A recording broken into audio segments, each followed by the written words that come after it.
What's up, everyone? Trey. And then we got Norman from Griever here.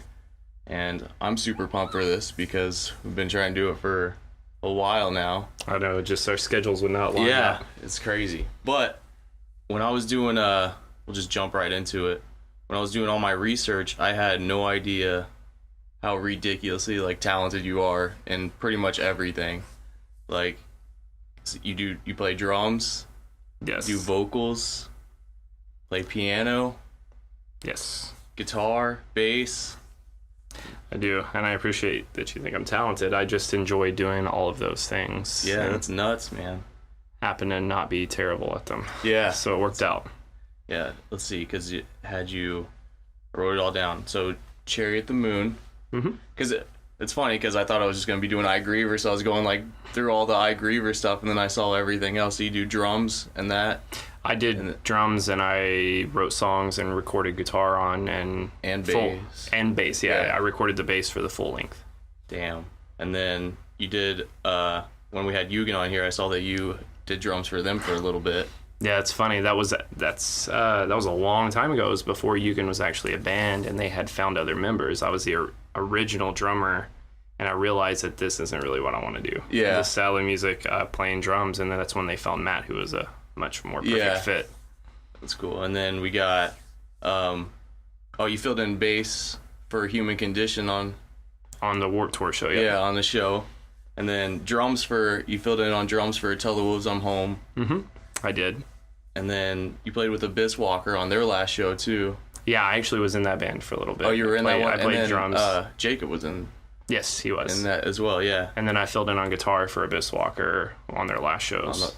Nice. And then a lot of stuff with Sam. Yes. Because you guys had your whole, like, compilation of rap metal. Yeah, that was actually funny because I'd always seen that he did different covers, and I had asked him, do you ever need a studio guitarist? Just let me know. And it evolved into me coming in, him telling me what songs he wanted, and then I got full reign over writing the songs, and then him laying out the vocals over the top of it. And so that's what that turned into. And then I don't know if you saw any of his recent posts about Integrum Digital, which is a studio. Yeah, I saw that. It's a studio, and I'm on as his guitarist and writer and composer for that too. Yeah, I saw that. That's dope. And then you do vocals with Hard Reset. Mm-hmm. So currently I write the music and I do vocals. So all the music up to this point has all been written by me, including the next EP that's being released. But moving forward, I think we're going to make it a more collaborative effort. But yeah, all intents and purposes, yes, I do vocals for that band.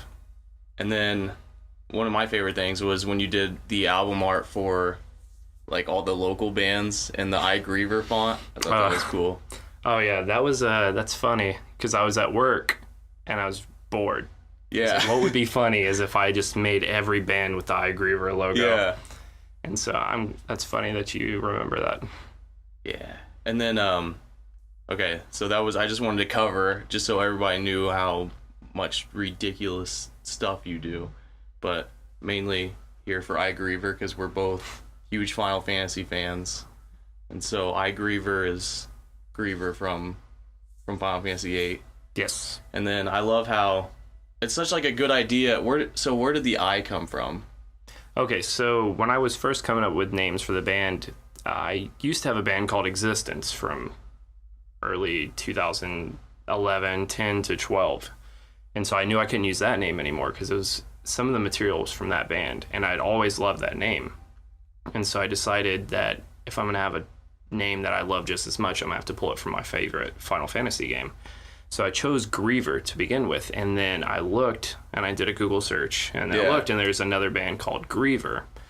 And at first, I was like, you know what, maybe I don't need to use this name, but then I was like, nope, I'm Griever. Yeah. Griever, and that's where that sort of stemmed from. Yeah, I thought it was such a cool idea, because then when you do a Google search, like, it's still retaining, like, people will catch the Final Fantasy reference, but then you don't have to go through, like, Final Fantasy VIII when they Google search that or other bands name that or anything. Right. It's a cool way to, like, SEO wise. Yeah, I mean, so it's definitely narcissistic, but I figured that it was unique enough that no one else was going to have that name. Yeah. Hell yeah. And so Griever started in 2016? Yes, officially. Yes. Yeah. So, and then the first song snippet that you released was from the Rebirth of Existence, which is just this huge song. Like, what is it, 14 and a half minutes? Yeah, that one was a long song. Rebirth of Existence was actually a redone and a reimagined version of an old Existence song. Oh, like yeah, I hell prior yeah. mentioned, and I think up to about 2 or 3 minutes was all new material, and then I kind of threw the back end with that old song and kind of revisited that over and over again. Did you plan that, like, or did you just start writing and you're like, this would fit in with? Yeah, no, it was never planned. I just started writing, and then all of a sudden it made sense from, I guess, I cadenced a chord in the song that started this synth as a weird, like, circusy kind of synth. Yeah. And then it went into this clean guitar part, and that's where that all started over again. That's kind of where I got the idea to merge the two together. Yeah, that's dope. And just kind of going through, because I saw that you played with Polyphia twice, actually. Mm-hmm. So that was when they were, like, coming up, or were they already pretty, like, was it a solid crowd? Yeah, both times we played with Polyphia were solid crowds. I'm not too familiar with Polyphia's work, but I think that the album Renaissance, I think that's the album that had come out prior to us playing with them. Our second show was with Polyphia at Rocketown, because we had played our first show in the Flex Room, if you remember that room.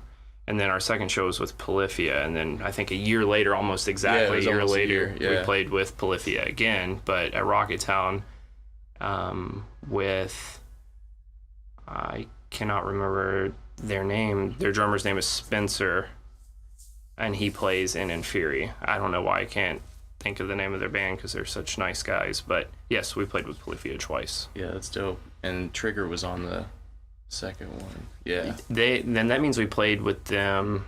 We played with them twice, yeah, because we played with Trigger at the end with Polyphia. Yeah, that's dope. I feel like that would be a crazy cool, just like an instrumental show, like with having you and Trigger and everything. I know. I remember I even made a joke when we were playing, because I said, now for another band with no drummer. Yeah. Because it was so interesting that when I had met Michael from Trigger, that he also was going to play with no drummer, no bass, because that was the whole idea. I was just so tired of trying to play with bands that I was just going to do it all myself. Yeah. And it was so funny to run into another person that was doing that. Yeah. Man, what's that like, playing alone?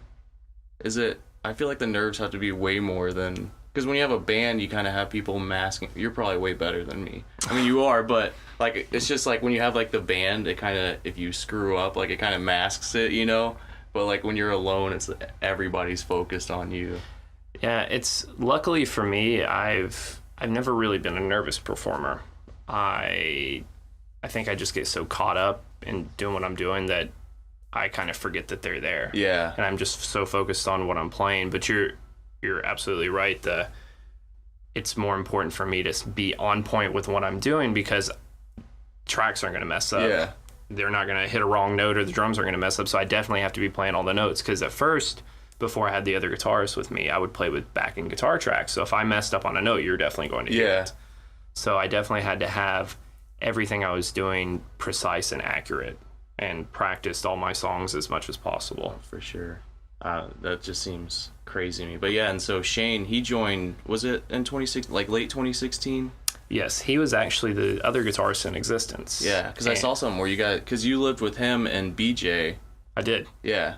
Did you know BJ and Shane? Well, like, I met Shane when came to your guys' show the first time I saw you, and then Eugen was our first show that we played with. So I met BJ then, and, like, he always talked about you guys before I saw you, everything. He was like, oh, you'd love, because, you know, I told him about Final Fantasy and everything, and it's like, oh, you gotta hook up with Norman. That's awesome. Yeah, so Shane, BJ, and I did all live together at one point. Actually, BJ was the vocalist of Existence at one point. Oh, really? I didn't know that. Yeah, so, but Shane, he joined, because at first I told him it'd be a lot of fun just to play together. Do you want to come and just fill in live shows for me? Because not saying that I'm by any means the best guitarist, but I do write a lot of complicated stuff and a lot of complicated rhythms. And he was the only other guitarist I knew at that point that could match me. We could sit down and he could learn an entire I Griever song in one sitting. And then I could come back and we could play it together. Dang. So it just worked out really well. And he's also into Final Fantasy and video games, so that we connected really hard early on in our friendship, and that's kind of what brought him back into I Griever. Yeah, that's nuts. And then kind of going into, I guess, the influence. I don't know how you say it. I always say Nobuo Uematsu. That's how I say it, yes. Hell yeah. Who I know everybody, all like my brother says it different and everything, but kind of like that guy's just a genius. And you got to meet him. Like, you got a picture with him, right? Mm-hmm. Where was it at, like the Distant Worlds, or? Yeah, so that it was in Kansas City, Missouri, and I had saw that he was playing and that he was going to be in attendance, and I bought the ticket. Yeah. Having no idea how I was going to get there. I didn't plan to go there. I didn't plan to stay. I didn't have anything planned. I just knew a couple months prior that I had the money to drop on this ticket. And so I eventually, when it came back around to it, I drove to Missouri, and it was about an 8-hour drive there and 8 hours back. So I drove there, saw the symphony, met him. Wasn't really much of a meeting. Right, yeah. He signed some stuff and said hello. You know, definitely not what I wanted from someone who inspired me for the last 20 years. And got a picture, you know, felt unfulfilled, and then drove 8 hours home. Yeah. But yes, I did get to meet him, which was one of the coolest moments, I will say, in my life. You do such a great job at taking the influence and doing your own thing with it. Like, that was the first thing that, because Tranquil Garden was my first song that I heard, and like just the piano in the beginning, like I was like, whoa, it's like, it's got that vibe. And what sound, like, how do you make all those sounds? Well, first, I am humbled and extremely flattered that she just even knew the song title enough to tell me it. So thank you for listening, because even one person means a lot. But that song specifically, I had written it on guitar, and then when I played it on piano, it sounded like Journey to me. And so I was like, because I love Journey, that's my all-time favorite band. And so, but those sounds specifically, do you mean like the DAW or the plugins that I get, or? Yeah, like just like the plugins, because I feel like, I don't know, just all of your sounds are so, just very reminiscent of the style, you know, exactly what you're going for. I mean, you do such an awesome job at creating, and I feel like I've tried and failed multiple times. So yeah, just like the plugins that you use. So when it comes to the plugins that I used for the very first I Griever record, or the first one, so I used FL Studio for all of that. Really? And so I used a lot of the built-in plugins, because it was a really strange way that I did I Griever 1, is I had to do all the drums and the plugins in FL Studio, so the drums were just terrible. And then so I did DIs of the guitar tracks in Logic. I transitioned from FL Studio and Audacity into using Logic, and I only had Logic a couple of months prior to doing that first album. So I got all the drums and the synths from there, and I think I might have used a few synths from Logic, but post the first I Griever record, I started using Logic. That's where I get all my sounds from currently, and I just got a plugin called Omnisphere, which is one of the craziest plugins I've ever used. I don't know if you're familiar with it, but it has these banks, and one's called Retroland, and I'm about to go crazy with it for the next piece of music that I write for I Griever, because it's giving me all the sounds that I've been looking for. But I find that when you say that I'm tapping into these sounds that very reminiscent of video games or Final Fantasy in general, is that I find these sounds that don't sound like they would normally belong somewhere. Someone would hear that sound and say, I don't know if that fits. Yeah, what would you use that in? Yeah. Yeah, but if I hear it, I'm going to find a place for it. Yeah. Because to me, every sound is unique. And I like to find plugins that sound so weird that I find a place for it to work. Damn, that's cool. I'll just start trying to do that. Because, yeah, it's funny because I have, like, the whole Contact Suite, you know, and I'll just listen to things. I'm like, what would you even use this on? You know, but that's cool. Like, I'm going to find a place to use this sound. Yeah, or I'll write a riff and I will MIDI it out, and then I'll just listen to it over the riff, and I'll just listen to every single one of them. And a lot of the times individually they may not sound like they belong, but if you listen to just the way the note hits or the way the phrasing of the guitar, and you listen to it with the MIDI as each one goes, or if you combine two MIDIs, if you find two that you like, maybe you like the airy sound of one, or you like the percussive sound of the other, and then you blend them and then put them on top of the riff, then you get this unique sound. Yeah. So that's another way I do it as well. Do you have, like, theory knowledge? I have very basic theory knowledge to the point where I can play piano and I know my notes. Mm-hmm. But when it comes to, if you want to talk about modes or... Yeah. So just like, songwriting's just... Like, when you do it, you're not thinking of, okay, well, I'm in this key and I need to do like this. It's just very... Because it's like you said, it is very complex, you know? Well, so one thing I've always been against, especially with Griever, things like Hard Reset, we have a strong song structure. Very, very simple. Sometimes we have verses, breakdowns, things like that. But with Griever, it's always been what's felt good. It's always been the movement. So what key never mattered. It's never going to matter what key I'm in, because I'm not going to play in that key again, more than likely. Right. So it's all about what feels good right then. And a lot of my riffs will start with me just doing something stupid that sounds awful. And it doesn't make any sense.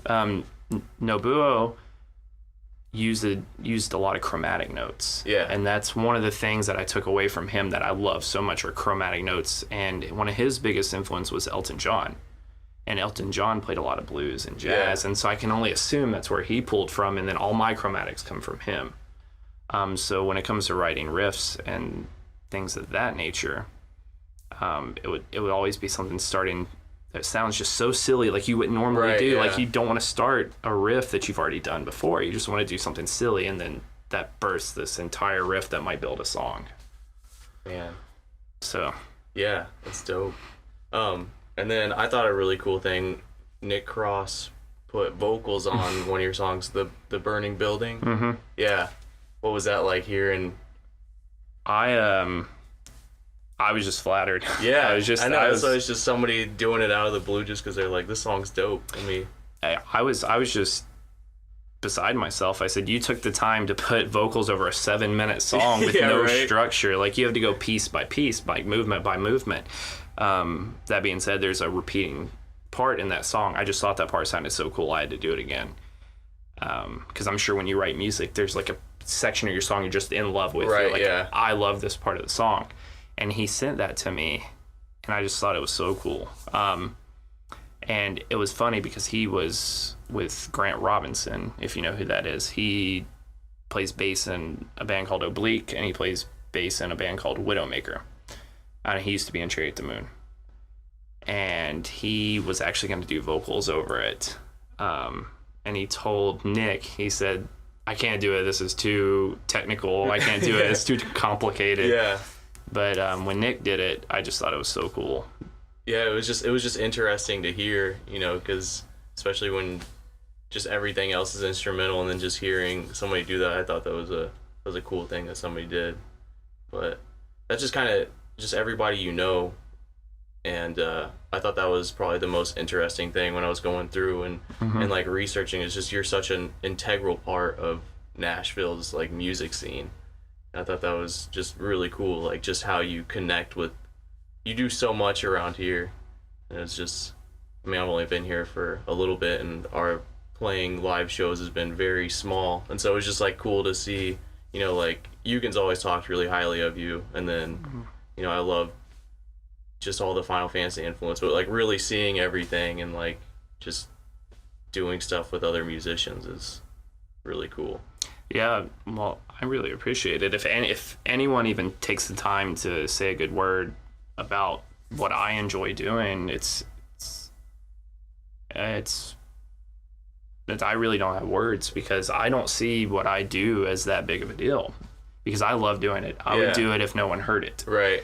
And when you put those, all the things that I've done into a list, I've never even thought about it like that. Yeah, right. I just did it because my friends needed help, and I could do it. And I love playing drums, and I love helping my friends, and I love playing music so much that I've never tallied up what I've done, that I just do it because it's literally the only reason I feel like I have the purpose for my existence.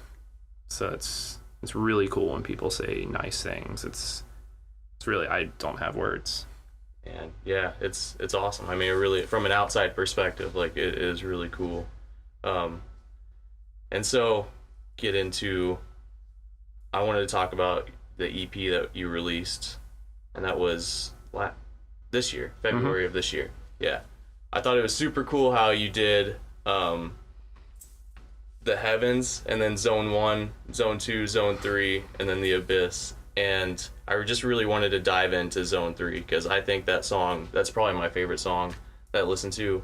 To me, it's probably not how you meant it at all, but there's so many like style changes, and mainly I fell in love. It was at 2 minutes it gets super groovy, and then it goes into this little arpeggio that's really reminiscent of like Genova, and so that's like what hooked me at first. And then as I listened, the style changes, and how, because you change, you know, it's progressive music and everything. But to me, it was kind of like you're getting to the end of a video game, and I thought of it as like a character flashing back through through the whole story. And you know, I don't really know how to explain it, but I just think it's super awesome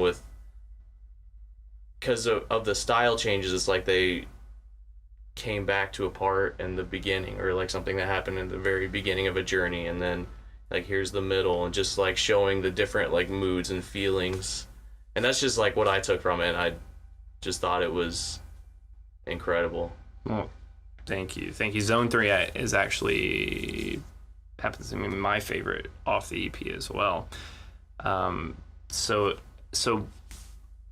I've never actually written it into words, but I Griever is an entire story. So starting from 1 to 2 to 3, or to not 3, but to From the Heavens to the Abyss, which is actually a segue into 3. So I thought I'd release a small EP and then segue into 3.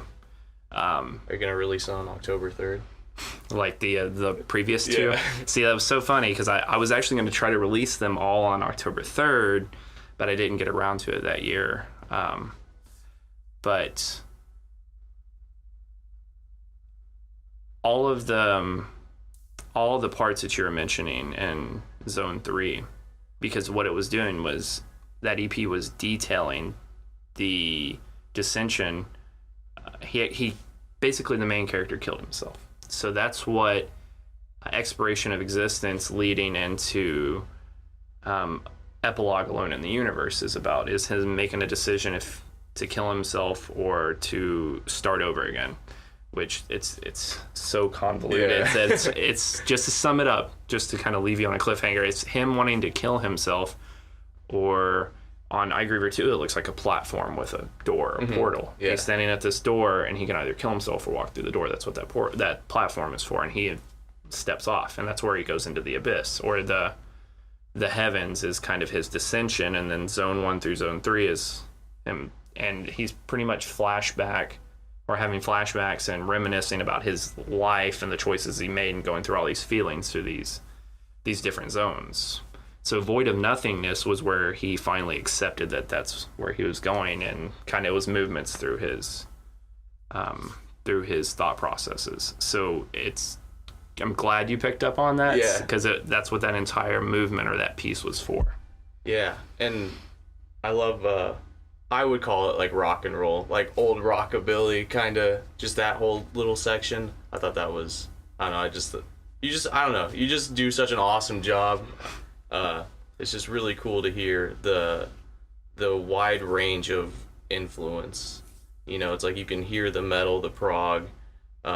There's like a swing section in there, and it's really cool to hear it all kind of put together. And opportunity ever arose, would you ever make like a game based off of your music? I know that's a crazy dream. Yeah. Would I make a game based like kind on of like with your story, that you have, and kind of flesh it out, or put it into visual form, I guess, in any way. See, that's where the conflict or the paradox would arise, because as much as I would love it to be visualized or put into a video game, I have always told myself I will never put a visual representation of the story out. And the reason why is it's like when you read books. When you read books, you're ingesting this information, you're dissecting it, and you create what the characters look like in your mind. You create the story, you create the landscape, and it makes it more personal for you. So if I tell you what it's supposed to look like, then it's not personal anymore. So when you listen to this music, what you hear in Zone 3 is exactly what I wanted you to interpret it as. So if I'm supposed to tell you what it's supposed to sound like, then you're not going to get your personal experience from it. Right. But for it to be put into a game, that would be something I'd have to really think on, because if someone came to me and said, I want to make your story into a video game, I would say, okay. But it would probably look a lot like Final Fantasy. Just not going to lie. It would, for sure. It would take that retro side. It would take all the pieces of what I feel like the Final Fantasy games are missing now and return them back to where I fell in love with them. Yeah. That's a awesome segue into... I mean, is there anything else that I haven't really covered with Griever that, anything like big that I missed or anything? Because I definitely want to get into our talk of like Final Fantasy and everything. No, I think that's pretty much it. Because it's just incredible. It really is a cool, just brainchild, Yeah, and I couldn't think of a genre for my music. Yeah. And so I had coined the term progressive video game metal. Yeah. Is the best thing I could come up with for it. And I think even the more I had moved from this third release is starting to even sound more like video games than the prior ones. And I think I want to move in that direction because it's still progressive, like you said, the swing. And then the big band, that was actually Frank Sinatra influenced because he has so many good songs. And I want to play every genre of music. Yeah. Everything I hear is so unique. Every sound, every instrument. I want to play every style. But how do I make that happen is where Griever comes from. Yeah. Yeah, it's the best way to do it too, because instead of people, I don't know, you know how with genres of music people are a lot more critical, but in this kind of genre you're just it's telling the story. I don't know, I feel like it's a really awesome way to incorporate all of those influences into a single song if you wanted to. Yeah. Whereas I feel like with a band or like the kind of music we would do, it would be really hard to pull off. I mean, I couldn't pull it off anyway, even if I was doing it like that, but you know what I mean, like. Yeah, and I will say it's a lot easier not having a band because I don't have to listen to opinions or I don't have to take criticism, and it's so great because all the music I write is for me. Yeah. And I enjoy listening to it or I love it, and that's why I do it. So that's touching back on song structure and bands having these normal ways they write songs. It's why I don't ever write them in a normal structured fashion, or each song doesn't sound like the next one, because I want it to be its own musical movement or its own journey when you're listening to it. Especially my longer compositions, I tried to shorten them on this EP. So we had that 110 minute, which is Zone 3. I tried to shorten them a little, but it gets to the point where I can't stop a song until it feels done. Yeah. And that's when I end it. Yeah. I just can't even imagine the process for all that, but it's really cool. I did want to ask, because I know you covered a lot of cool, Final Fantasy VII boss battle theme. Mm-hmm. So that was the first time I saw you guys play that, and I was just, Because I remember meeting you and then hearing a lot about you guys and that you liked Final Fantasy, and I was thinking, well, this is perfect because I get to play this boss theme live. Yeah. I had this prepared, so. Yeah, it was super. I've never heard that live or anybody perform it actually, so it was just super epic. But and then you did Sonic. You covered Sonic 2, the boss theme. Yeah, for that. And so I was wondering if the EP was like influenced by Sonic. I don't know. I thought of Zones as, like Sonic 2. Absolutely, it was. Metropolis Machine Zone from the very first one was absolutely was influenced by Sonic, because I always loved the titles to the levels, and I was thinking, well, because it even sounds 8-bit or sounds very retro, the start of that song, and I just thought Metropolis Machine Zone was a cool song name because it tied into the whole story anyways. So yes, Sonic influenced. And then I saw your Friday the 13th like NES little retro cover you did too. That's my second favorite game on Nintendo. Yeah, I've never played it. I didn't even know they had a Friday the 13th. I know they're coming out with like a new one, but I didn't know they had an NES one. Oh, it's fun if you like it. Yeah. From what I understand, it's really hard for other people, and luckily I even made a tutorial video on YouTube once because I was trying to beat this game and I could not figure out the fastest way to get this weapon, and that's how I actually fell in love with the game. And I think aside from Final Fantasy, that is my favorite one. And in the game, there are a total of only 4 songs because they just repeat. It's Nintendo, and so that's why I did that song, and I had actually planned on doing the other 3 as well, but that's funny. Yeah, that's cool. But all right, let's do it. Final Fantasy. This is what I've been aching for. All right, so I guess the difference between us with Final Fantasy is I do play like the new ones and everything too, and I know you stop pretty much at 9. Mm-hmm. Why don't you give My goal by the end of this is for you to be like, I might give Final Fantasy X a chance. Well, you're on a long list of people then, because I can already think of 2 that have been. One actually lent me the game, and it's still sitting in my house somewhere. Well, the reason, so Final Fantasy X has Squaresoft on the case, but I don't feel like it's a real Squaresoft game. To me, when I actually gave Final Fantasy X a try, it was like Kingdom Hearts, but Final Fantasy with a Final Fantasy label, and I'm not really into the dialogue. I couldn't get into the voiceovers and then how they try to modernize it with the music, certain aspects of the music, and then I guess the display of the characters to me was off-putting, and I thought it took a lot away from the traditional style of the game.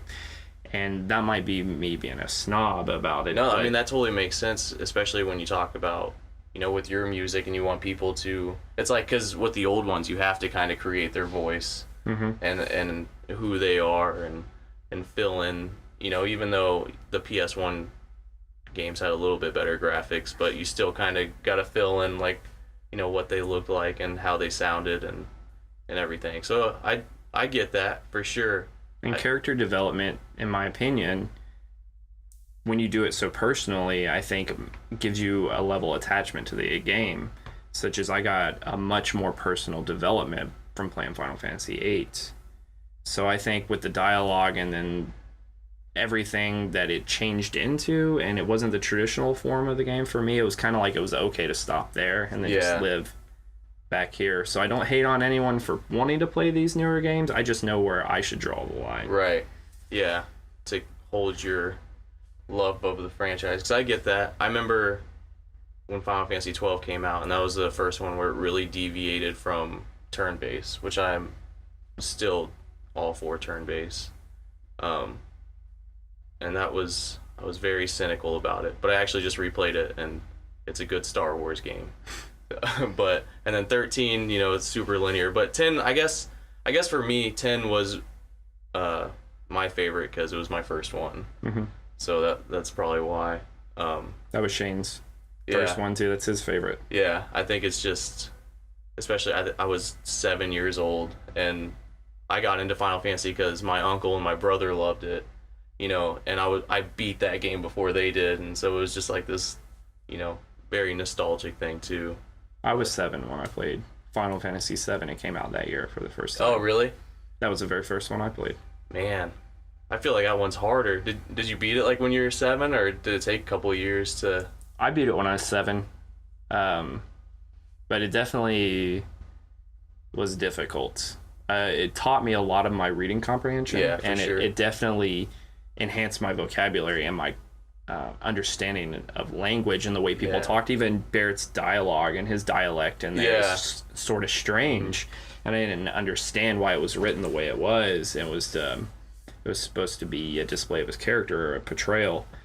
And in 7, at the very beginning, when you go into the reactor, the scorpion that you fight, you know what I'm referring to. So they say they have a dialogue box that pops up and it says, attack when its tail's up, it'll counterattack with his laser. And the way it's written out makes it sound like you should attack. Yeah. So for the longest time, I'm this 7-year-old kid getting destroyed by this laser, and I'm like, why does it keep hitting me every time? Why is it killing me? But the way it's set up is it's saying if you attack with his tail up, he'll counterattack with his laser. And translation errors.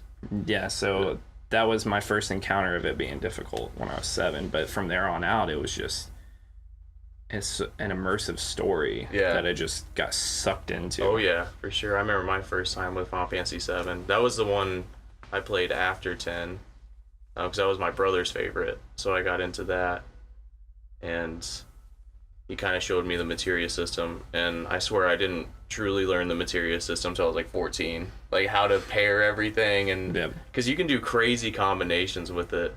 Oh yeah, I steered a little bit away from materia because I never really used the summons or the magic until I got strong enough to do all just normal attacks, because my favorite thing was just attacking and then you wiping them out, especially when you get the 2 times cut materia and then you level up to 4 times and then you give it to everyone, then you pretty much demolish everything at that point. Yeah. And so that's really interesting that 7 was your first one, but 8's your favorite. I actually played 8 after I played 9. Really? Yeah, my 9 came out, and I remember telling my mom that I wanted this game. We were not well off at all when we were kids, so expecting to get a video game for Christmas was it was a little disappointing. But she had that Christmas, she actually went and got me 9, and she got me the strategy guide, and I still have both from when I was a kid. I have all my Final Fantasies from when I was a kid. And so after I got that, I went to a store called Great Escape here in Nashville when I was, I think, 9 or 10. I think I was 10, and I picked up Final Fantasy VIII. And that was the first time I ever got to play it. Man. So what got you into Final Fantasy? How did you get Final Fantasy 7? So I used to go to my grandmother's house, and my cousin lived there. He was 18, or he was an adult in his 20s. I'm not sure, but my cousin lived there. And he had a PlayStation. And I used to go over there to play his PlayStation. He had random games. I think it was like Road Rash. I don't know if you're familiar with that game. It was like a motorcycle game. And he had Final Fantasy. And I remember sitting down and just like bobbing the disc in or watching him play. And then I started playing it. And then I would go over there constantly just to play this game. And eventually my grandmother got so fed up with me coming over there to play the game and not spend time with her that she just bought it from him and gave it to me. Heck yeah. And so that's how I got into Final Fantasy, was doing it that way. That's awesome. Yeah. So how do you feel about the draw system? Oh, I think the draw system's awesome. I agree. Because you can draw, early on in the game, you can draw 100 cures or 100 Asunas and put them on your health, and you just maxed out the majority of your health. I thought it was an excellent system. Yeah. Because I hear a lot of people don't really care for it, but I thought the draw system and the junction system were amazing. Yeah, I loved it. And I think it's just like the grind, but I love the grind. Like, I love sitting there and just in battle. Like, that's my favorite thing. And I loved, like, how it kind of didn't want you to level up your characters. It wanted you to focus on drawing, because if you scaled up your levels, then the enemies become stronger. Like, even if you're like by the garden, if you're in Balam and you get to like level 100, that means the rest of the game, like every enemy's going to be that, like stronger. Right. Yeah, they level up with you. Yeah. And even what's just as interesting enough is that some enemies don't carry certain items after certain levels anymore. Yeah. So during the Lionheart quest, if you want to get early on in the game, I think past level 20, there's these things called Wendels. And they're these monsters that you can fight and you can get a specific item, but if they're past a certain level, when you get to them, they won't drop that item anymore, which is essential to getting Lionheart. So I always thought that part of the game was really interesting, that the monsters leveled up with you as well. Yeah. And like every level is just 1,000 XP. Yes. Like, yeah, it was really interesting. I remember the first time I played 8, I was very confused. Because, you know, you're just used to the other system and everything. And getting experience from fighting bosses. Yeah. You got from 7, which is something you didn't get in 9, which was so weird for me, that you didn't get experience, but you got AP. Right. So, yeah, but 7, I just thought the story was perfect, and the gameplay was perfect, and instead of having your characters go into your body, they ran behind you this time. Yeah. So I always thought that was cool. So you have to be a little bit curious about the remake of 7. Yeah. I'm absolutely not. No, not at all. At all. No. Even like did you watch Advent Children? Advent Children? Yeah. Yes. I thought it was a cool movie. Yeah. But I mean, I used to have it on DVD and I used to watch it, and it was nice having then at that point in time kind of what's going on now feeling for after the game, because all you see is Meteor coming into contact with the life stream, and then the end of the game is Ares, and then you kind of leave so many loose ends or just wondering what happened at that point. So it's kind of cool having the know of what was supposed to come after it, but other than that, I didn't really. Yeah, it was better than Spirits Within. Yes, for sure. But man, I guess like I totally get your perspective of, you know, wanting to. These are your characters and they are who you created them to be, but I'm super excited they're expanding like Midgar and everything. They actually put turn-based in the game, which I was happy. So have you like watched any trailers or anything? Nope. Really? Nothing? No. Man. I am just not interested, and it's not that I don't love Final Fantasy, I just love my version of Final Fantasy. Right. And I am happy that everyone, including yourself or other people that are going to play these games, are getting something that they may enjoy. But I always want to hold on to, because it's not necessarily that I'm not progressing with myself. It's quite the opposite. I just feel so content in what I already have that I'd rather not taint it at all with something new. Because for a lot of people, this is going to be their very first time with Final Fantasy. So they're not going to experience it the same way you and I did. And I kind of want to leave that for them. Right. You know, you have this, it's almost like a lineage or like passing on something to someone else. You know what? I've lived a great life. You take this. Yeah, have at it. I always wonder that, like, if I have kids and stuff, I feel like I just want them to play the ones that I grew up on. I was like, but that's not fair, you know, like, because they have to have their, you know, they'll have their things when they're in their 20s. Well, they'll be nostalgic for, you know, Final Fantasy 16 or something, you know, like that, rather than 9 or 10. You can tell them, I remember when they didn't have voices. Yeah, right. Sitting on your rocker. Yeah, back to, so they also, another thing that turned me off from the newer Final Fantasies is even in the remake, they did stuff to make the games easier for people, as if they're catering to this instant gratification world. True. And I just thought it was such that's why I wanted to wash my hands instead of just bad mouthing or being negative towards it. I just want to say, you know what, it's not, none of this is for me, and I don't want to be negative or cast that shadow on something that people may enjoy. Because a buddy of mine, Columbus, he didn't really enjoy 7, and I told him you should go back and play it, it's really, really good, and he ended up loving it. But something he did was he told me there's this feature called 3 times speed, and I thought to myself, that just sounds awful. That just takes away the experience and like the patience that it took to grind to get certain levels. Like you were talking about, the grind is you could sometimes spend an entire day just grinding to level up. Yeah.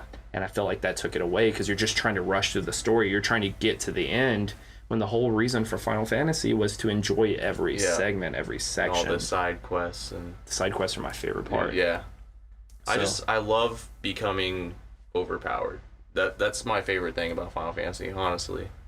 Is just getting to where, and then all the super bosses and everything, and like once you can beat the super bosses, you just feel so good. Like there's the weapons. Yeah.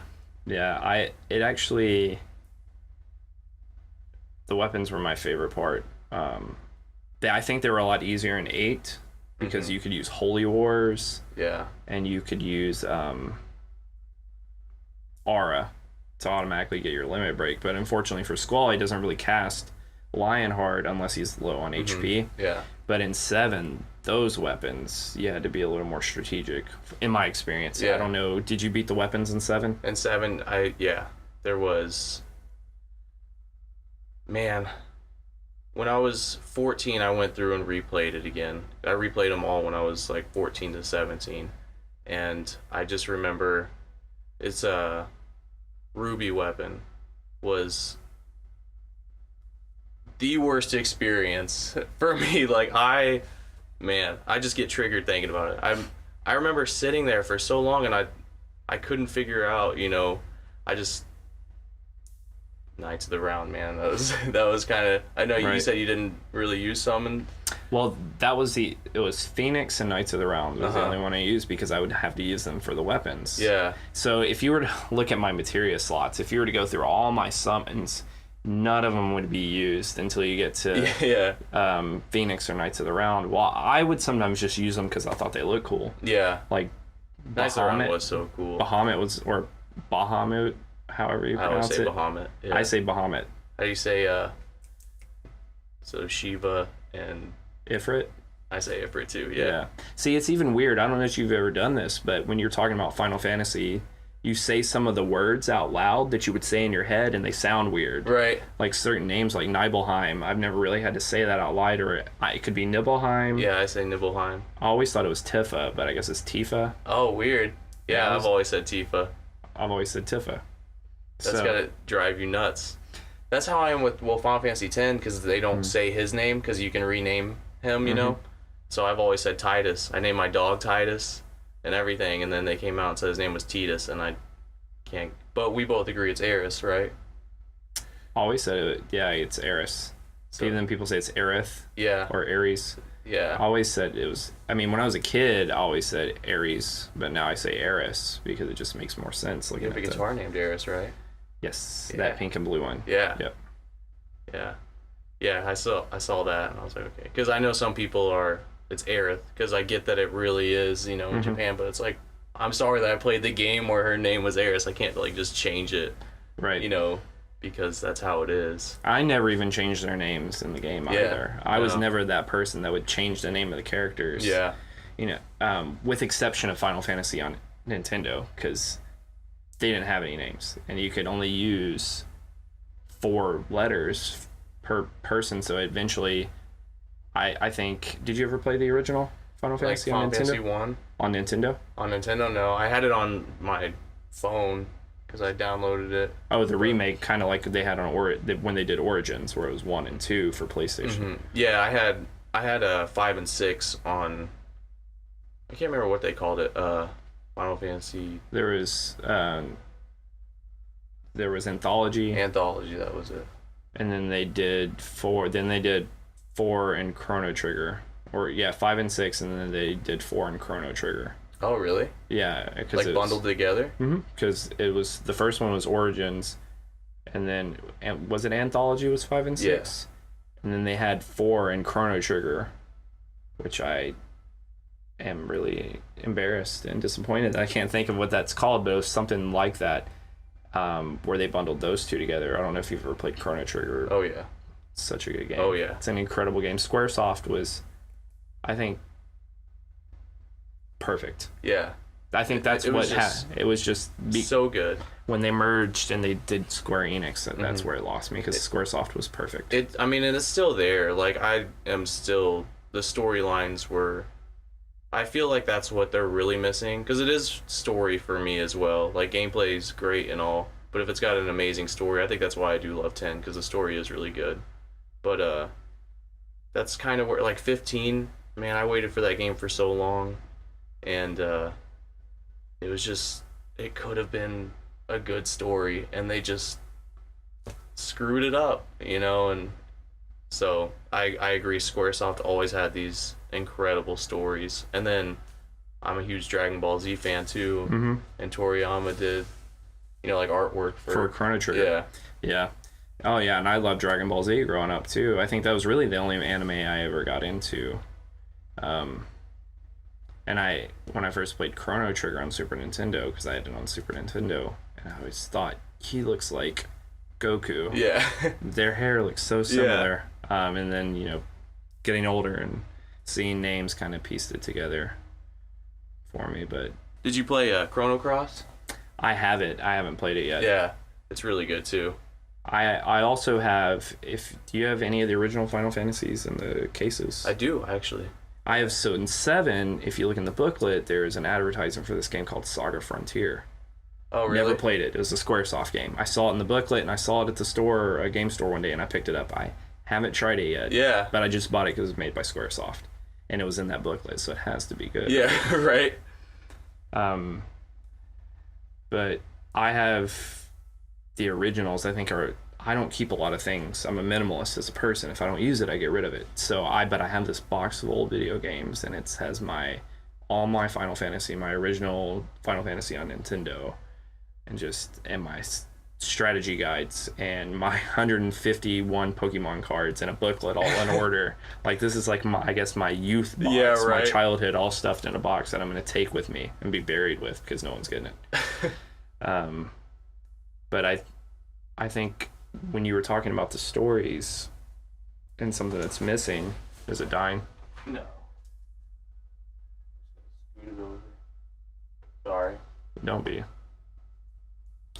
I think that not only the story, this era of modern gaming, which you can't really halt the progression of technology. So we live in a world where everyone has their phones on them. It's very rare to find someone who doesn't have a phone, let alone a smartphone. Right. And so kids, I don't know if I have the wrong perception, but I don't see kids that want to immerse themselves in a story, who want to take the time or the patience, like who want to spend 3 months on the Water Temple and Ocarina of Time, right. Who wants to turn their TV off because they can't save a Sonic game, and you have to come back and play it later. Yeah. I have a 12-year-old stepson, and I bought the PlayStation Classic. And it's not me being mean, I just don't want him touching my games because they're over 20 years old. Yeah, I just don't trust you yet. So I got him the PlayStation Classic, and I got him to play Final Fantasy, and he's only picked it up one time since then. And it kind of shows me that there's no instant success from playing old RPGs. It's you have to take the time to earn that reward of the storyline, or the items that you have to farm, or these weapons you have to get from progressing through the story. And I think it's just a display of where modern gamers are at now. Yeah, for sure, because everything's just... I have an 8-year-old brother, and I talked to my mom about this. I'm trying so hard to get him into Final Fantasy, and so I just went down there, and we tried to sit down and play Final Fantasy X, and just the walking around and the fights and everything, he could not stay focused, and they want that 3 times speed, or, to beat the game without... There was a game, he had like the Final Fantasy 15 Pocket Edition or something, but he skipped all of the cutscenes, the dialogue and everything. Oh, okay. And it's really interesting how they... I don't know what it is, but I mean, I totally agree. It's just the grind is very hard in my experience so far. And then, like, he's into Zelda, and he has Ocarina of Time, but he'll watch it on YouTube. But he has the game, but he just watches it on YouTube. That's something I've always found strange. The generation prior to us probably saw things we did, right, and thought, you're not doing them the right way, and so I have to keep that mentality. I have to keep that in mind, that they have their own way of doing things, that it's not wrong, it's just not how I would do them. But yes, kids watching other kids do stuff. but not do it themselves. I know, yeah. Because I will have conversations with my 12-year-old stepson, and he'll like tell me a piece of the game, and I'll say yeah, and I'll be like, "Did you watch it on YouTube?" He's like, "Yeah, I watched it on YouTube." It's like, so you didn't play the game to get to this point. And speaking of Zelda, that was the first time Breath of the Wild, the first time since Final Fantasy 9, so it's been over 15 years that I was so immersed in a game that I thought about it when I went to work. Yeah, and that game was a masterpiece. I thought so too. I would lay in bed with my girlfriend Sharon, and I'd wait for her to go to bed, and I'd pull the Switch up and start playing Breath of the Wild, and I just thought it was such an incredible game. Yeah. And that was the first time I've actually been immersed in a game since Final Fantasy 9 came out. Yeah. So you can imagine it was crazy, years. Like just everything. I remember I would see something and I'd be like, I wonder if I can do this. And then you could. It was something stupid where there was a string hanging, and I shot it, and I was like, I wonder if, there was just something attached to it, and I was like, I wonder if I could actually fall down, if it's just, pass through, and I shot it and it fell down, and I was like, sold. Like, this is incredible. Anything that you want to do, like, it reacted exactly how you think it would react. And I haven't seen a game do that. I don't ever. Like, it seemed like such a... And they just announced Breath of the Wild 2, and I'm... Oh, yeah. I remember, because I have a lot of friends that are really into video games and playing the newer games. I've never played Skyrim or Assassin's Creed, or they might be the same game and I wouldn't know. But I've never played any of these new games. And then finally to find a game that I could play was really exciting for me and for them, because we could talk about it. And being like this just secluded retro game recluse that I am. And so finding Breath of the Wild was amazing. And so I took that as an opportunity to relive being a child again. And how I did that, to me, it's one of my favorite accomplishments. But I beat that game, and I 100%ed everything, including the DLC, minus the Korok seeds. Those things, apparently there are over 700 or 800 of those. But I did everything there was to do in that game without using the internet. Wow. Once. So it took me a couple of months, but it was crazy. It felt so good to do it, because I thought, this is the first time I'm going to play a new video game that I'm really, really enjoying, and I want it to feel like I did when I was a kid, when we couldn't just jump on the internet or pull up our phone. Oh gosh, this the shrine is terrible, and then so I would sit there and I had to really, really try hard or stretch my mind or move on to something else and come back to it later. That's nuts, man. Props. Thank you. That's crazy. So I'm gonna try, when Breath of the Wild 2 comes out, I'm gonna try to do the exact same thing. And try no internet again, because it just makes me feel like I'm a kid again. So when I go to work, I'm thinking about it. How am I gonna beat the shrine? What am I missing? I always I use strategy guides back in the day a lot too, and that's one thing that I really miss. Because they didn't do it for... Did I have one for 15? I know I had Type 0 with the strategy guide for that, but I don't think they did it for Final Fantasy 15. It was always my favorite thing to buy the game and the strategy guide. It was just something like we always did, and that was kind of like how I would 100% games when I was younger. Right. Everything. But now, you just go on the internet, but... Sure. See, and I think there is a little bit of dignity to strategy guides. It's not someone telling you how to do it. Yeah. So you walk into a shrine and you look around, well, how do you do this? And you pull up your phone and you're like, how do you do this shrine without even trying? Right. I did do all the shrines without. That was kind of like my thing. Because I have, like, not that dedicated, but I do try to... I like thinking... and I love the puzzles and stuff. So with the shrines, I would be like, I'm gonna do this. But when it came to side quests and stuff, trust me, there was a lot of impulse control. Yeah. Because I remember my very last few shrines, I'm just running around everywhere, thinking, when is this alarm gonna go off? I'm just running around the map. I cannot find this last shrine. And then I'm near Farron Tower. And I remember just going off one day and be like, it's here. This is the last one. And it was, of course, an easy shrine because I missed it at the beginning. So it wasn't like this big built-up climactic shrine. Right. But it was just a really, really good feeling to That's beat crazy that game to like think that. of trying to find the shrines. Like, because with that, I was totally, like, I used the internet to find shrines and everything when there was some that I couldn't find. I don't even think I did all of them. But just when you're in the shrine, and, like, the puzzle section, like, that's what I, would try not to do. But that's, man. It just goes back. I guess it all carries over, though, you know what I mean? It's like when you do something, so, like, how you play games translates to, how you do music, too, in a sense of just that because the music that you write seems kind of mind-boggling, but so does doing a game, 100%ing a game without, like, so I feel like things translate, and that's why, it's like you said, our parents probably think that we did a lot of things wrong, but that's why, like, with the new generation, and they'll, always find their way with something, but it's not going to be where they take the time to, even learning an instrument. I feel like we'll see, it'll be interesting to see how many kids learn an instrument, right? Because that takes time. It's hard. Yeah, especially I think, just a little side note with that, I think there might be, if people are going to learn an instrument, there's definitely going to be more guitarists than drummers now because they can program drums. And what's the point of learning drums if I can just program the songs?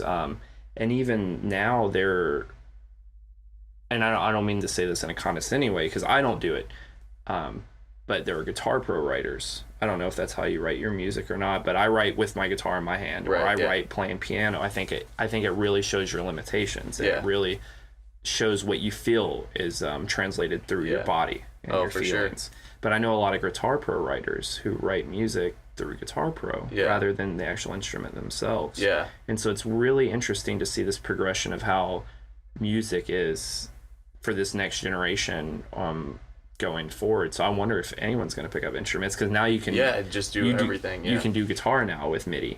The vocalist to Meditator actually wrote his entire album like on Guitar Pro. I mean, he doesn't play guitar, so like that's really cool, that he did that. But it's like Guitar Pro. We use it to tab out the song after we finish it. When I was a kid, I definitely used that to write because I didn't understand how to write music yet. But as I've gotten older, it's definitely, there is a difference, because if you write something, and then when I moved here, my other guitarist taught me how to record and stuff. So back then I didn't really know how to do it, but there is a different feel, because you can put different emotion in how you play compared to how it's going to sound on MIDI. Right. And so something that might sound like shit on, Tuck's guitar is going to sound good if you play it, and you won't know that unless you play it. So yeah, I believe that you have to play, your music to get the proper feel and everything. And that it's not hating on anyone, because I would never demean or devalue the way someone represents their art, because I think if someone's writing music, it's beautiful that they're doing it to begin with. I know there are people that will write songs in Guitar Pro and they might be extremely difficult, and then learn them after the fact, which is awesome if that's the way you do it. I just feel like I convey who I really am and what I can do with my instruments by playing an instrument. So I don't think I'm ever gonna write like that. Yeah. So how do you keep track of like your songs, or do you go back and listen to relearn, like, if say you had a show coming up, you're like, we're gonna play this song? Luckily for me, I've always been really good at retaining what I've written. So all those songs, so if and like all the band, that's nuts, man. So if I was to have to go back and play an I, Griever song from the first record, I could do it, because I don't know why I'm good at retaining information. Yeah. I think that helped a lot with writing longer pieces, is being able to retain the information. And but sometimes I'll go back just to play through them. Yeah. That's nuts. Because I'll go a couple months and be like, I don't even, And so, like I said, that's why we use Tuck's guitar, like, just to write it all. After we finish the song, we'll go back and tab it out, which is also terrible. Tabbing it out's terrible. But I actually was messing around. I wasn't messing around, but I was going on YouTube because I was curious if there was guitar VSTs, like metal guitar VSTs. And I heard some really good ones, and it kind of blew my mind. Yeah, that's what I was talking about. How you can MIDI out guitar now, and can't think of the name because I use MIDI bass. And I'm not gonna lie, it makes my life a lot easier because recording bass and getting a good bass tone for my intents and purposes, being a small home studio and doing my own mixes is not easily accessible for me. But it's easier if I use the MIDI bass. So Griever, the newest EP, had MIDI bass on it. The prior two had real bass on it. But these new guitar tones, they sound crazy. I think what are they called? It's slipping my mind right now because it has I feel like it's has the name of a summon from Final Fantasy. I could be wrong about that though. Yeah, I don't know. I'm trying to think of what we even use, and I can't think of it. Because I'll MIDI out bass when I'm like starting a song, and then we'll have our bassist come record it. And so we use something, and it sounds really good. Like it's not bad at all. So, but it is nuts. Like, and sometimes it's funny. Sometimes I'll find myself like programming more than I'm playing guitar. Like with stuff, and and I love like I try to write orchestral pieces and stuff, which is all stemming from Final Fantasy. So I like learned how to tried learning like how the violins work and how to pair it with everything and the brass. So like when I get on that, you just sit there for hours just programming, which is also awesome. Like I think that's a really cool thing about being a musician these days. Is like where back in the day, if you had this idea for an orchestra, like you would never be able to flesh it out and hear it, No, unless you had a ton of money. Yeah, I totally agree. Because if it wasn't for the advancement in technology, I definitely wouldn't be able to get a lot of the sounds that I get and be able to convey the message that I hear in my head. I don't know if I'm missing it, but do you have a MIDI keyboard? We do, yeah. I was gonna say, that will baby help. One, but that thing. I was looking at that earlier. Because that helped me out a lot getting a MIDI keyboard. Yeah. Because a lot of the times I would write it out on guitar. Like I would actually, for the swing section, or the prior sections, like a surf section, sounds like surf music. I had written it on guitar. And so then I'd go out and I'd program the MIDI and then I'd pick my instruments. But now it makes it so much easier because now I feel like I have to try harder on piano and maybe I'll come up with something different because it's not like guitar anymore, right? Where I already know where all my notes are and what sounds good, that I have to try a little harder when I'm doing the piano. Yeah. So it's like stretching your mind, and I just think progress in any way is good progress. For sure. It's definitely, I always talk about how it's crazy, just the things that you can do now, and we have like these things that cost, everything that I have would have been, $50,000 back in the day, and now it's just, you have it. And so that's really cool.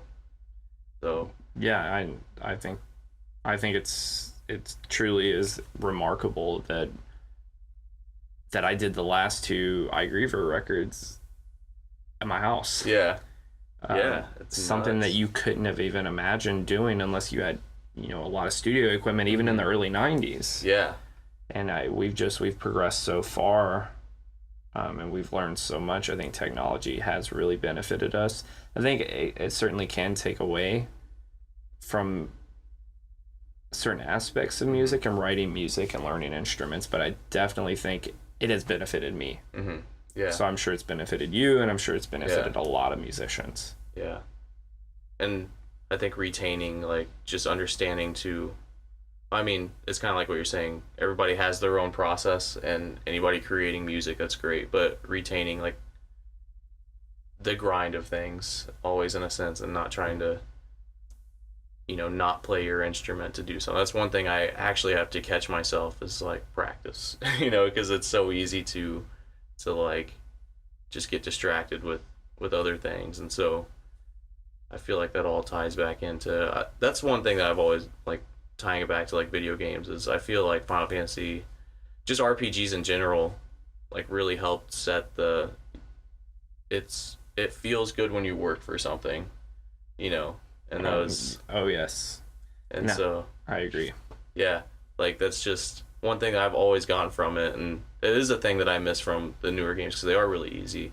I'm sure you never played Final Fantasy 11. No. It was the online one. Yeah, I've seen it, but I've never played it. It was the hardest game, like just incredibly difficult, and it was awesome. I remember falling in love as a kid because I had to be like 10 or something when that came out, maybe even younger, and it was just an incredible grind the entire game. But it felt so good. I remember hitting like level 40, and you get these keys to go get on an airship, and it's just, this is after days of gameplay and stuff, and it felt awesome. And then Final Fantasy 14 came out, which is the other online one, and obviously I was looking to try to rekindle that, and it's just so easy. Like, I mean, I shouldn't say it's easy, like there's definitely difficult things about it, but it didn't have the grind aspect, because in 11 you had to sit outside of just like a place where you wanted to grind and just shout and try to find other real people, you know, to play with you and get somebody to be your in your party.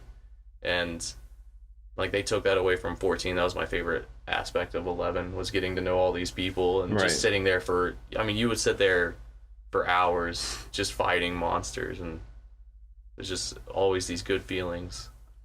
Yeah, and grinding, like we've already talked about, grinding was one of my favorite parts of playing the game. And I used to play games with myself where I would start here and I would run. I would see how far I could get before I get into an encounter, and like I would almost like celebrate with myself if I got from one part of the room to the other. Like when I get an item box, it's like, if I don't get into a fight here, I can do this or something.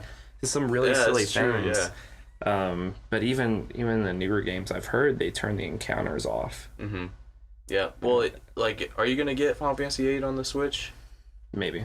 Because they have all of those things where you can shut the encounters off. You can always have your HP max and 3 times speed. And then the PC version has where you get like all of the items instantly, and everything's maxed. And it just makes me so disinterested.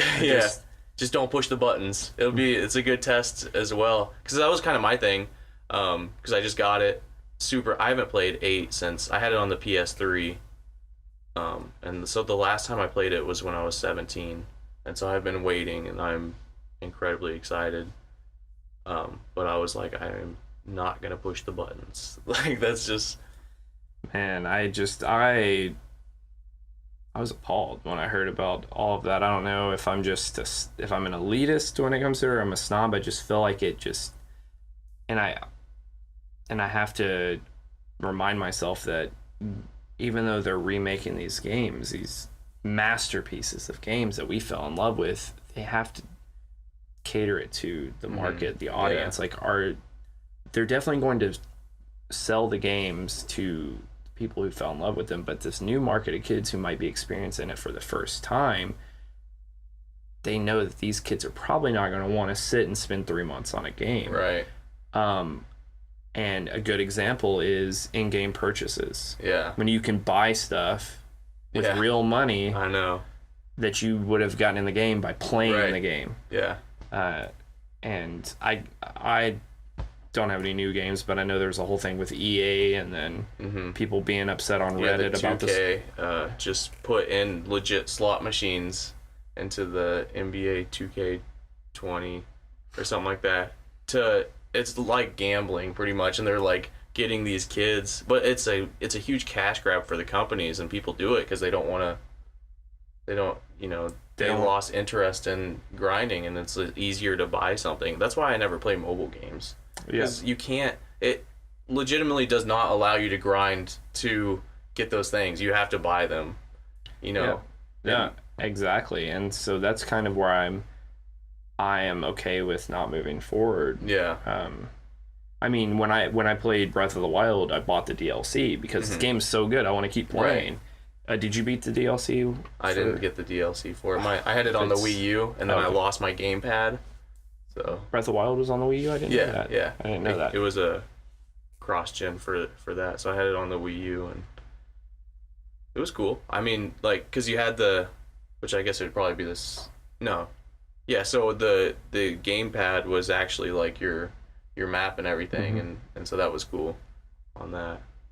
Yeah, so the DLC was actually a lot of fun. It was really difficult too. Yeah. The DLC, you got an extra shrine. Well, you got four extra shrines, or maybe 16 extra shrines, I think, and then you got an extra divine beast. So it was totally worth it. If you... that's cool. Yeah, no, I need to get a Switch. That's kind of my next thing that I want to buy, and then PS5 and everything's coming out soon, as well. And but it's funny because oh man, I can't believe I'm gonna forget the name of this game. It was on the Nintendo DS, and it was pretty much old school Final Fantasy. Was it Golden Sun? No, That was on Nintendo. That was on Game Boy. Yeah, it was on like the 3DS. I cannot believe it's just because the podcast is on. So, but it was received Bravely Default. Sure, I haven't heard of it. Yeah, it's voice acted and everything, but it had like the sprites and everything. I mean, they're a little anime, kind of like how they redid Final Fantasy 3 on the DS. It kind of had that, but the art style was awesome. It was turn based. The battle system was so good, and it was received incredibly well. And they always talk about, like, these turn-based games are dead. And then Persona 5, I don't know if you ever played the Persona series. No, but everyone tells me they're in love with it. Yeah, Persona 5 was, I mean, so good.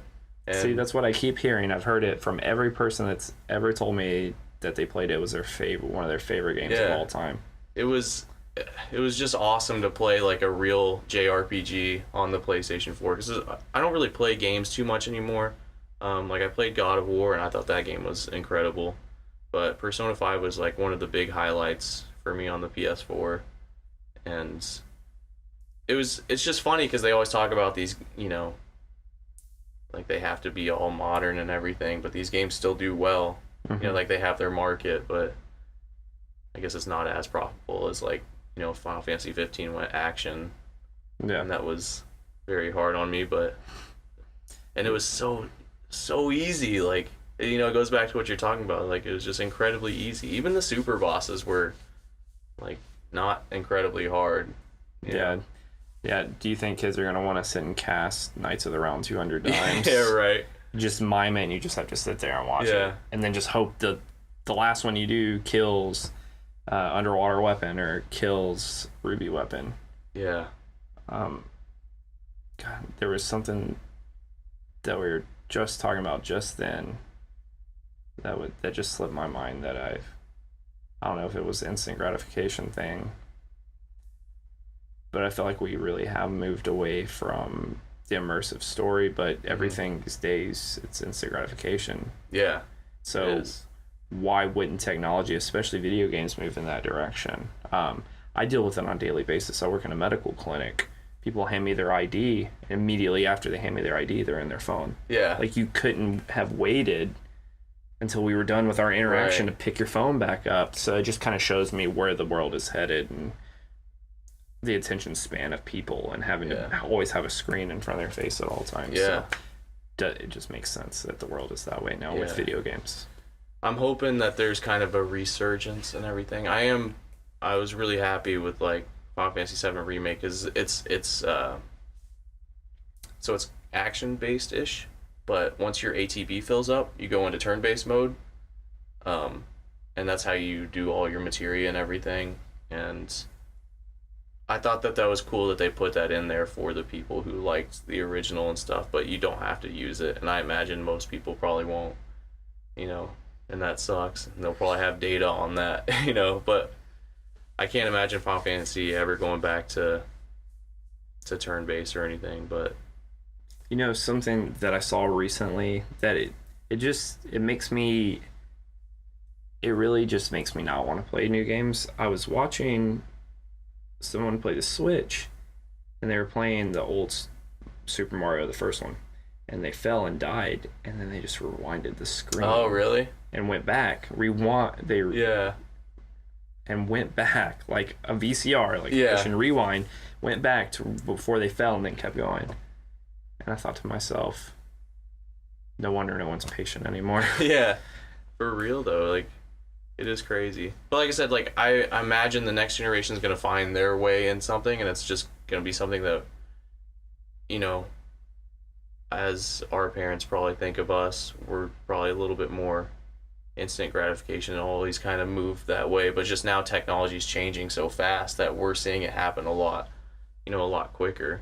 It's like 10 years ago, like smartphones, I didn't have a smartphone 10 years ago, and like just in 10 years how it's taken over. Oh yeah, I do everything. I remember trying to get rid of my phone once and didn't realize that it paid all my bills. I did everything from my phone, and that as much as I love it, I don't even have the social media apps. I have the Messenger. That's how we were talking. That's the only thing I keep because it helps me stay in touch with band members or anything. But I don't have Instagram or Facebook on my phone. So I'm just not into social media. It's a whole conversation for a different day. I think it's a plague. But we went over that, yeah, and so I realize that I do use my phone for everything, but the last thing I want to use it for is something like social media, unless I have to. But unfortunately, playing music, just like it is a necessary evil. Yeah, I was thinking about that at the show. We just had a show, and I'm so bad at taking pictures, and I hate kind of like having to stop myself from being, in the moment to be like, all right guys, let's take a picture. And it's something, and it sucks because like I really, for trying to pursue music and going, doing it for life, like it's kind of because people want to be involved with you and see everything you're doing, and we are so bad at it because like it's just one thing I've never really liked doing is sharing, just come be a part of it, more than like having to post on Instagram stories and everything. Sure. But I do marketing as well online for like other companies, not just for the band. But yeah, that just kind of goes into the social media thing. But you're just you are monetized, like that's why Facebook's free, and and so it's just kind of wild to see the flip side of it, and it's awesome for marketing, because you can target people based off whatever they like, and it's incredibly detailed, and so it's really cool for that. But it's just wild that because you share everything about yourself, so it's really easy to target you, and it's just interesting that people share everything. Yeah, I as I'm filming something our conversation, but Sure, no, and I'm very selective with what I put on social media. Now, my girlfriend I posted about her on my social media only because she also owns her own business, and she and I both care about our art so much and realize that we have to be some sort of presence when it comes to social media. There's no way around it. Right. This is your medium. This is the way you're going to target your audience. Now, you can do flyers, but flyers aren't going to be as impactful as social media posts or making pages or anything are going to be anymore. And so the only reason I would post about her is because she does her own business and we're pursuing the same things together. And then I post about my music. But other than that, I will never take a selfie. I will never just post about my food, or I will never post a political opinion or degrade someone or post my feelings on social media. I just think it's such a convoluted mess of narcissism. Yeah. And that we have to have attention from other people at all times. For sure. And it's such a, I fell very prey to it when we ran our first music video. Because that was when I first started getting into Facebook marketing, and I boosted on Facebook, and like the engagement was shit, but the view count was going up, and it's just this endorphin, and so just like if you're paid, everything gets likes, and I had to really step back and let the ego go, because you start thinking like I have to get likes, and it is crazy. Like, so I'm glad you made that point up. When it comes to music, and I apply this to all aspects of my life, is letting go. Just let go and don't have expectations on anything. Just let things play out the way they're supposed to play out. Especially with music, just like when I write music, just let it flow. Just let it do what it's going to do. If I post a video, of course I'm going to feel better about it if it gets a lot of views and a lot of engagements, because that's my art. Right. Because I'm sharing my art with you, and I hope I hope you enjoy it the way I do. And so getting engagements really makes you feel positive about what you did. So I will say I fall into that as well, because it's our art and we enjoy what we do so much that we want other people to express that with us. But I find that any aspect of anything, if I make a video and I'm really bad about it, because at one point I was doing a lot and I thought, I have to kind of stay relevant if I want to do music. And it felt good to get engagements. But I've just decided that if I post a video, just let it go. If it gets some views, it gets some views. If it doesn't, it doesn't. It's just enjoy it. If you're not enjoying it, it's pointless. Yeah, definitely. That was kind of my thing. Like when we started doing the podcast and stuff, I was like, I just want to do something consistently for a year and not care about because I feel like people just quit things because you're not getting the reaction that you want or something. And so that was kind of like my thing. It's like I just want to be consistent and not care so much about we're not getting thousands of views yet and we're 3 weeks in, or something like that. And I was really flattered that you even wanted to definitely do this that with me. So like I said, you and I Griever and Eugen were like the two big ones that I really wanted. Like I just truly enjoy your guys' music, and it's cool to have you here just to connect on like a different level than music too. So no, it's awesome. That's and I'm sorry it took so long. I didn't want to seem disinterested or anything like that, but life sometimes gets so hectic. And then I was like, nothing's going wrong. And I told Sharon, I said, all right, I have this podcast. I've been blowing this guy off for so long. I'm going over there tonight. And it was perfect because you're actually not too far from where I live. I live in Hendersonville. So I'm glad we were able to connect. And it's very few and far between that I enjoy talking about Final Fantasy with people, because people tend to enjoy the newer ones. Oh, yeah. And it's almost, I've never played Final Fantasy in front of people before. Oh, really? I think I've played it. Never played it with Sharon? Okay, so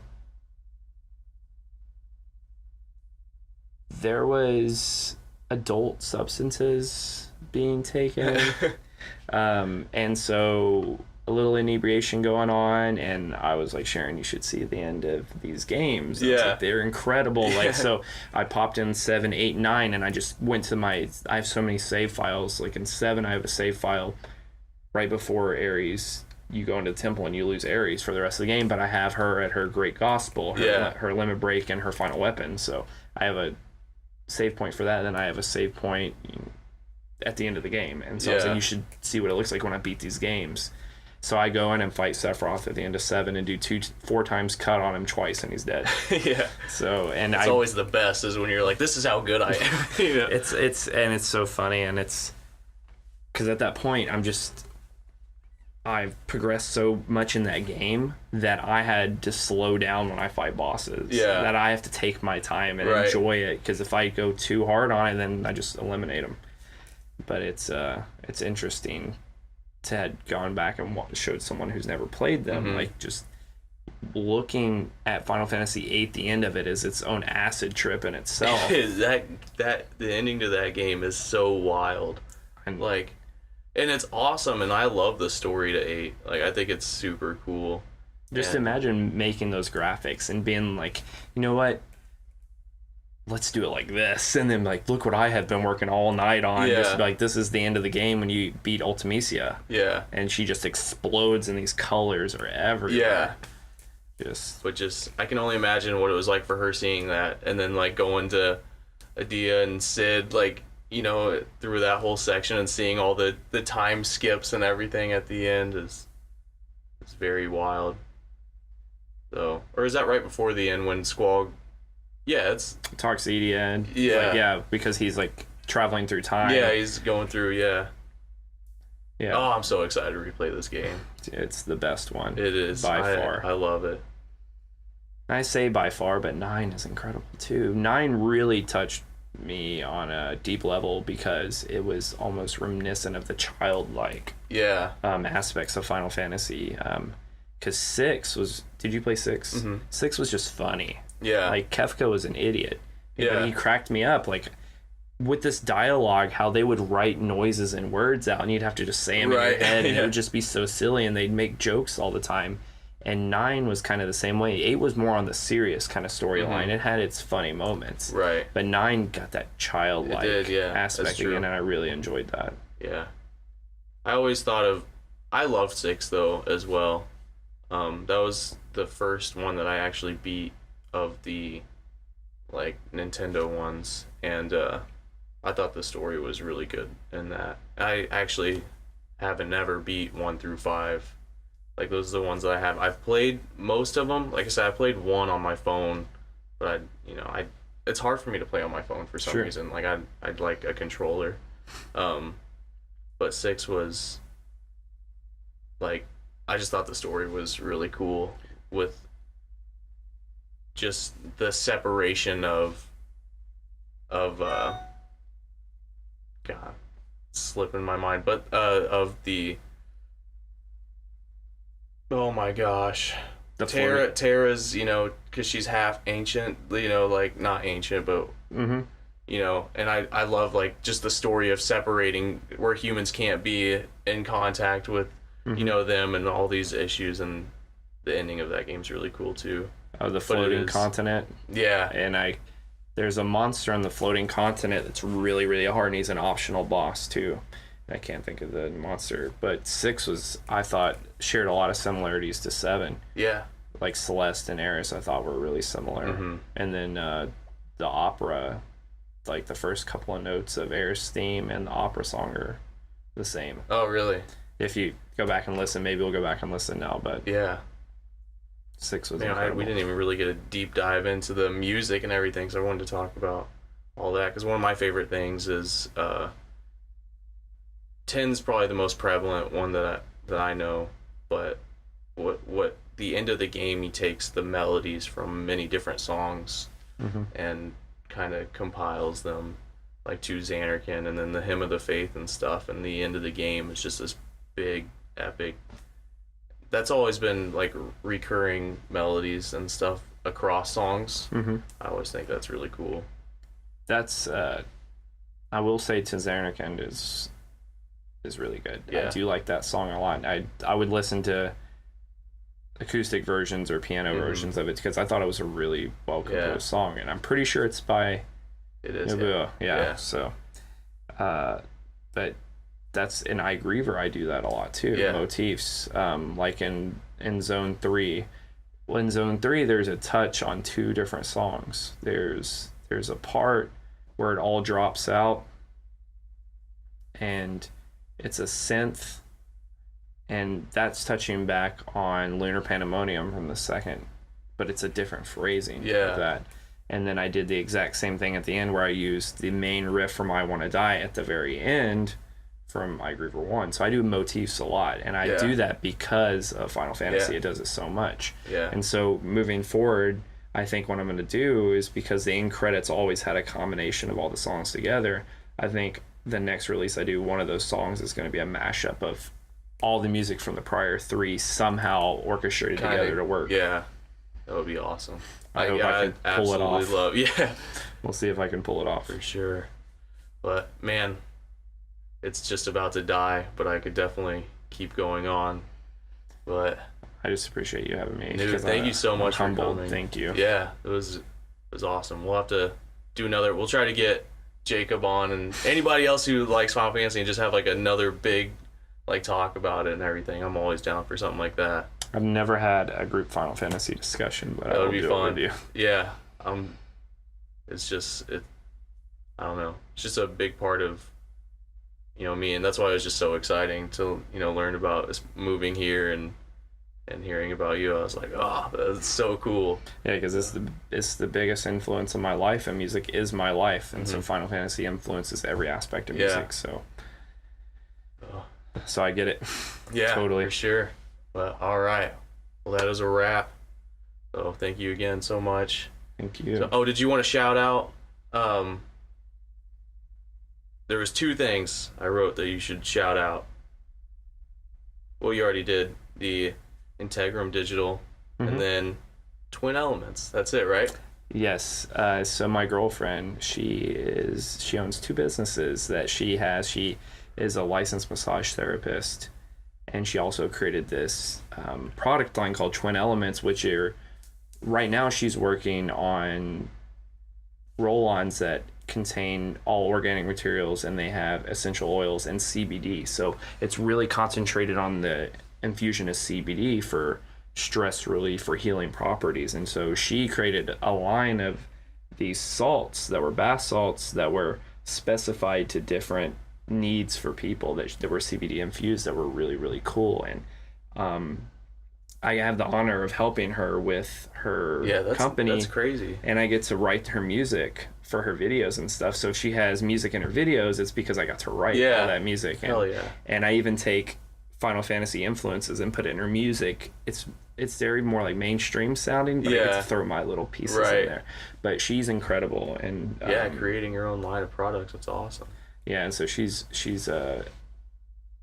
so supportive of what I do musically. So I'm only privileged and honored to get to kind of return the favor with her. So yeah, she's incredible. But her Twin Elements is her product line company that she did with a lot of CBD infused healing products, the salts, and then she'll have roll-ons and creams and lotions and things like that. It's pretty incredible. Yeah, I will definitely link it in the description and every other thing that you have.